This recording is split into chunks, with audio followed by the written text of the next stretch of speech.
Yeah, I mean, I don't ever stop to say, do I like right where I'm going to go right inside, and tonight we're going to be here till 2 a.m.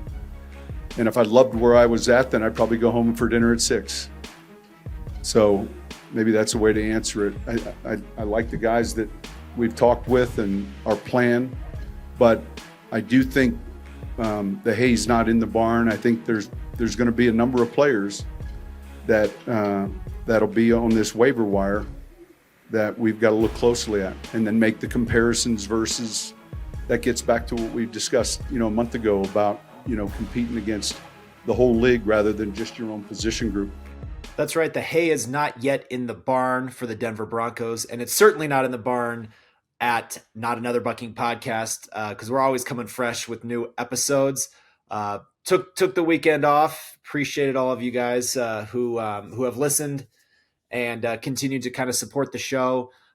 We're back this week with 2 more episodes, including today, where we will go over the Broncos' initial 53-man roster that was set on Tuesday afternoon by Coach Sean Payton, General Manager George Payton, and their respective staffs. And the biggest thing to know about the roster, as you surely have seen it by now, is that it is very much a work in progress.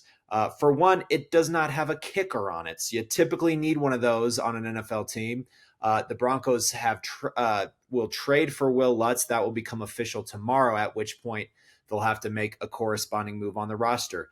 The Broncos currently only have 4 wide receivers on their roster. And one of those is Jerry Jeudy, who, in good news Tuesday, we found out will not have to go on IR with the hamstring injury that he suffered last Thursday in a joint practice against the Rams.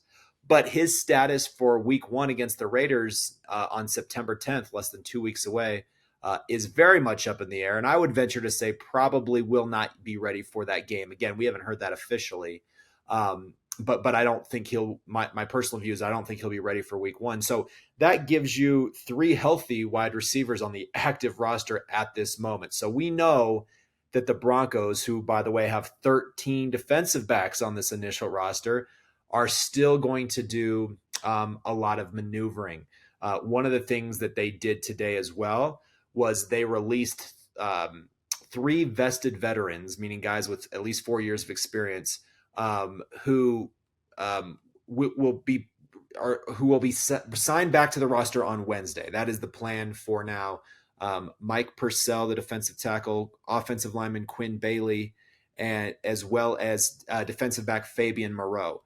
Those players, because they have the required service time in the league, are not subject to waiver claims by other teams. So essentially, the Broncos can say, "Hey, we're waiving you. We'd like to sign you back tomorrow," after they put a few guys on injured reserve. So again, to be on the 53-man roster and not be out for this.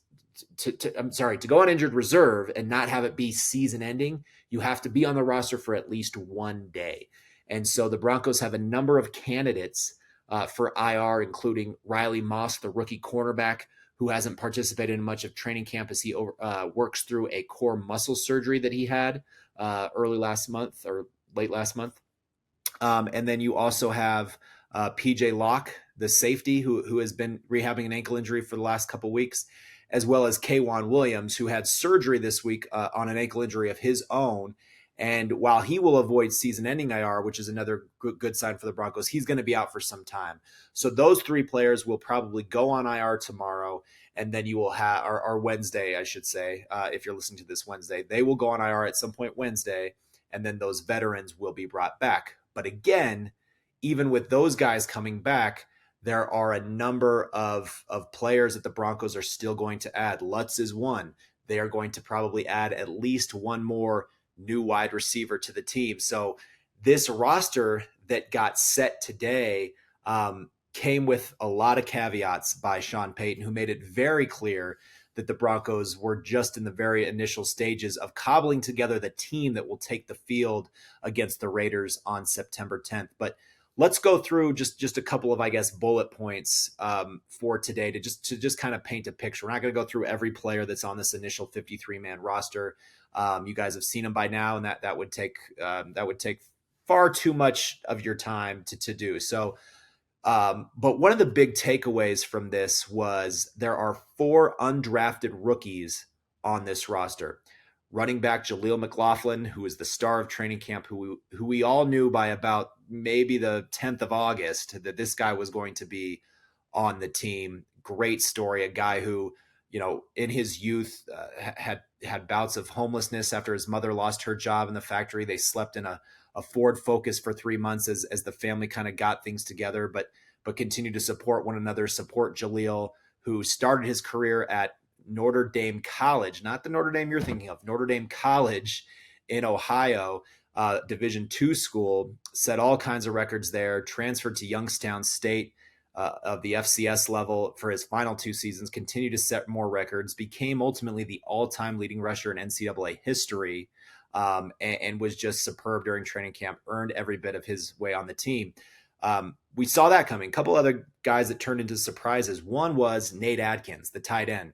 The Broncos, and we'll get a little bit more to this in a second, but the Broncos traded Albert Okwuegbunam to the Eagles on Tuesday afternoon. They were going to waive him. They were going to cut him from the team anyway. And then, but they found a team in the Eagles way down the priority waiver order that probably wouldn't have had a great chance to claim him.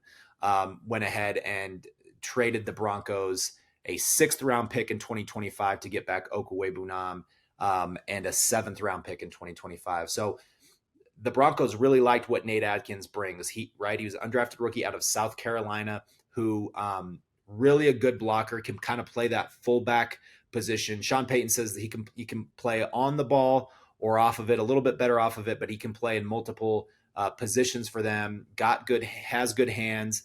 They've just been really impressed with how quickly he's picked things up. And he's one of these guys that just sort of finds a way to get the job done. Might not always be pretty. He's not the most athletic guy on the roster for sure, but just really like the versatility that he has brought. So he's one of 4 tight ends in that room, along with Greg Dulcich, Adam Troutman, and Chris Manhertz. The other another undrafted rookie who made the team was Thomas Incoom. One of the somewhat surprising cuts was that outside linebacker. We knew that Randy Gregory, Frank Clark, Nick Bonito, and Jonathan Cooper were the top 4. Those guys were all going to be on the roster. I had Aaron Patrick, the veteran who's a really core special teams player for this team in the past, making the team. He did not. Instead, it was Thomas Incoom out of Central Michigan, who had 11.5 sacks last year. A lot of teams pursued him after the draft in the college free agency period. The Broncos gave him a $180,000 signing bonus. It was the largest they gave to any of those guys in their class. So you knew that they had an idea that this guy would be somebody who would have a pathway to the roster. And he went out and proved it in camp. That nothing overly flashy, but a guy who just kind of was consistent, was able to create pressure, and did enough for them to say we want a longer look at this guy who's also going to be, again, have to really make a mark on special teams. And then 4th undrafted free agent to make the team is Alex Palczewski. It's not often that undrafted offensive linemen make NFL rosters. Usually if guys are good enough to kind of be at that level in their first year, those are the guys getting drafted. And so for him to make that 53-man roster right out of camp, it just shows you what they thought of him. Again, a guy who had a ton of experience playing at the University of Illinois across 6 seasons, had started 65 games, a Big Ten record. So he just has a know-how. Again, not an overly fluid athlete, but just kind of has this way of getting the job done, is the way that Sean Payton has put it. So Palczewski may also have to go on IR.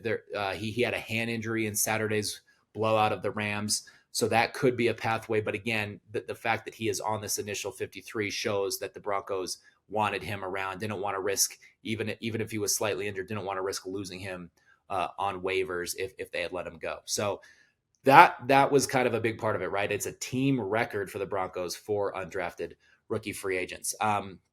Just a little bit more on the trade to Albert Okwuegbunam that we talked about. This was a guy who lit it up on Saturday night in the Broncos preseason finale. 7 catches, 109 yards, a touchdown. He looked like the kind of guy that when the Broncos drafted him in the 4th round in 2020, they thought he could potentially be. I mean, he's 6'6". He runs a 4'4" 40. He can go get the ball. The talent is there as a pass catcher, But there was something of a redundancy on Denver's roster. They have that guy in Greg Dulcich, who is a even crisper route runner, probably has better hands, and then they have two other guys in Troutman and Manhertz, or three other guys, excuse me, in Troutman, Manhertz, and Nate Atkins, who are much better blockers than Okuwebunam is. He just could not get that part of his game to the level that he needed to be in this, to be successful in this offense. And so again, I think they just didn't see a pathway for Albert Okwuegbunam to play a lot on this team. So with just 1 year left on his rookie deal, he goes to Philadelphia, where he'll have a chance to crack that room with the defending NFC champs.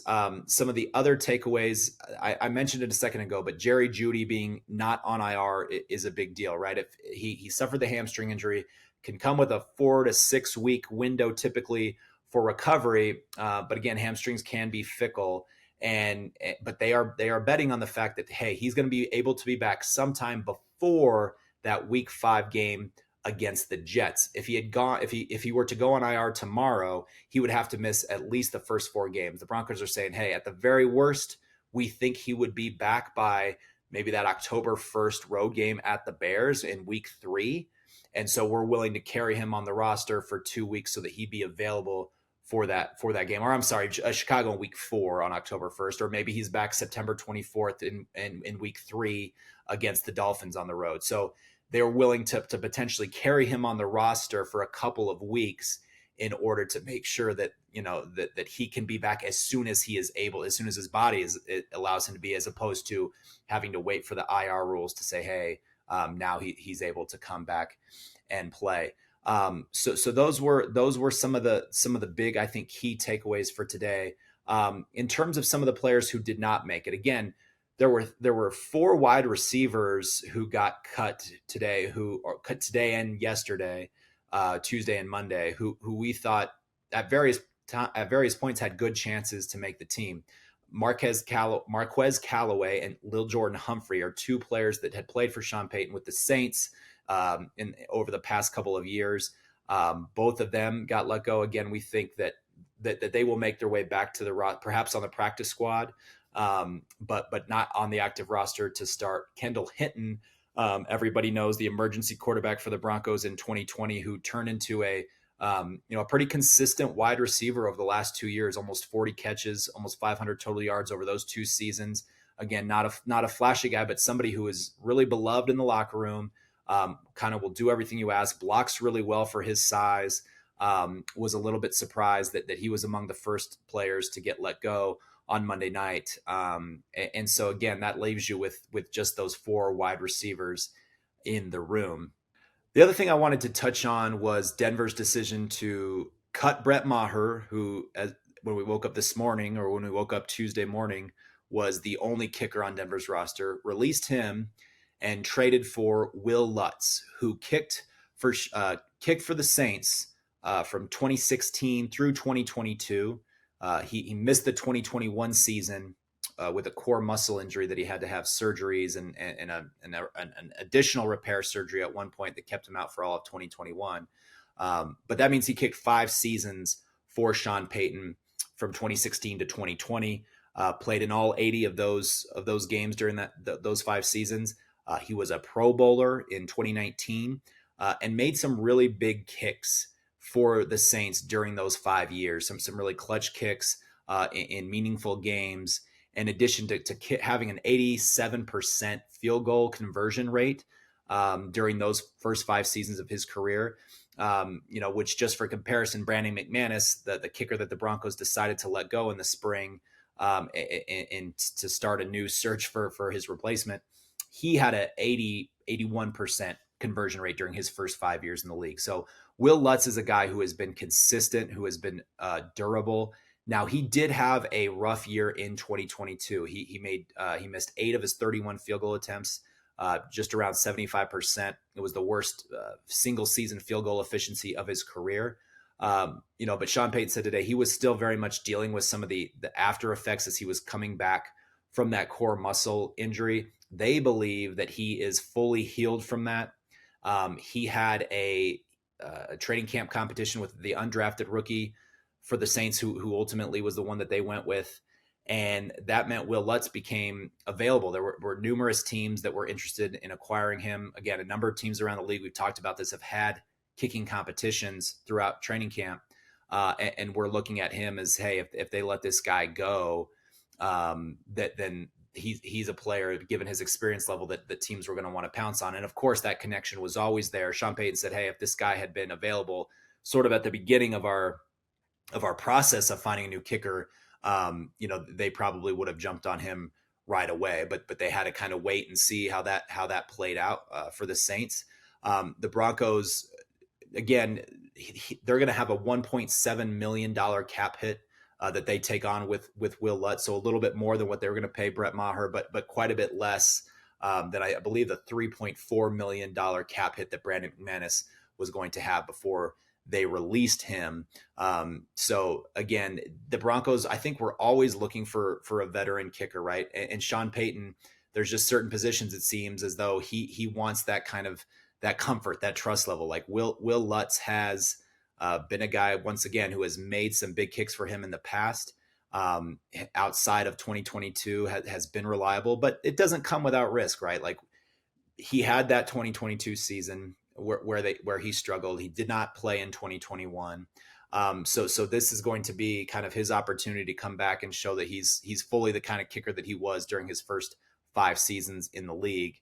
And it's an important position. The Broncos believe they're going to be better offensively. They think they're going to be better in close games than they were a year ago when they were 4-9 in contests decided by 7 points or less. And that's going to mean you're probably going to have to lean on your kicker to make some really clutch kicks. And so they've gone with Will Lutz and hoping that he is going to be that guy. And we'll see. But again, he'll come on the roster Wednesday. They'll have to make another move, to kind of make that work. And the roster shuffling will just go on and on.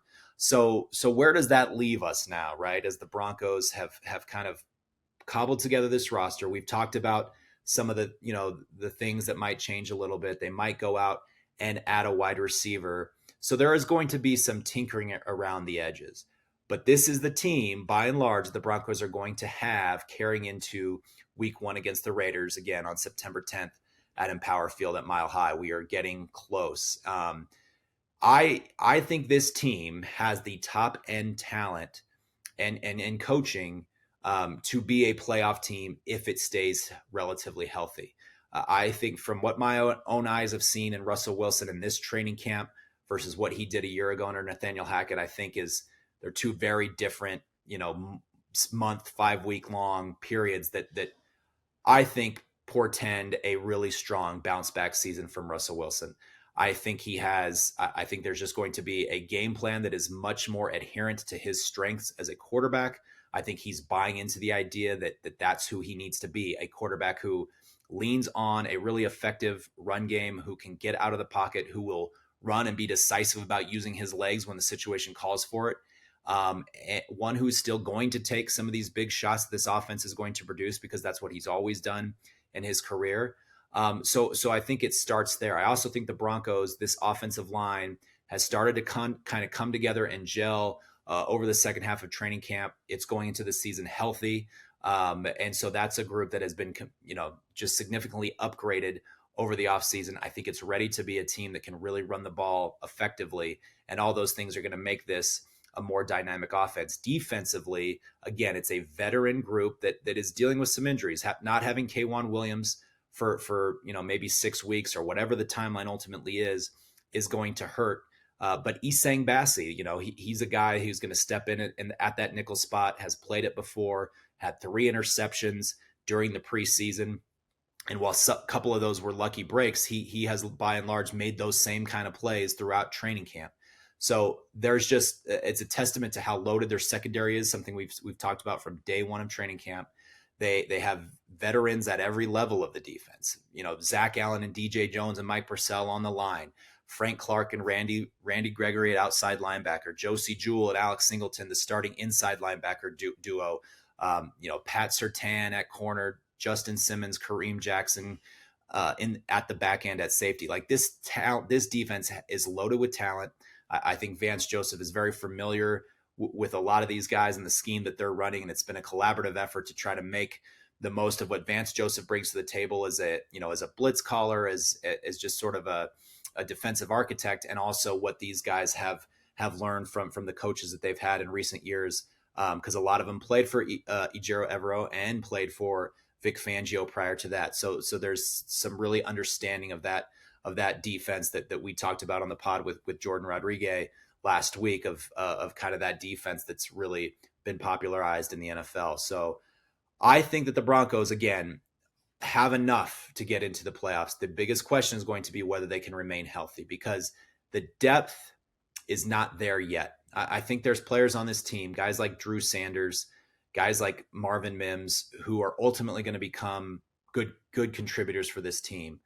But they are not at that stage yet. And the Broncos just do not have enough at this point to overcome a lot of injuries. It's why Jerry Jeudy's hamstring injury the other day just it created a real, I guess, fear among those who were there that here we go again with these wide receiver injuries, with these injuries to key players on the team, something they've just seemingly been dealing with for years now. Again, looks like the news on him is going to be relatively good, but that's just another example of what they cannot afford. If this team stays healthy, I think this roster that they've compiled together is good enough to finally end this 6 years of postseason drought. But that's what we ultimately have to wait and see, because the Broncos have not been able to stay healthy for several years. So that's going to do it for us today. We'll be back again later in the week to talk about the inevitable new moves that the Broncos make and how they start turning the focus forward to week 1. Until then, continue to share the podcast if you can. Let other people know, subscribe, leave comments, interact with us on social media, however you get to it. We appreciate everybody who's, again, reached out and let us know that they're listening to the podcast. It means a lot. I'm Nick Kosmider. Thanks for listening to Not Another Bucking Podcast, and we'll talk to you soon.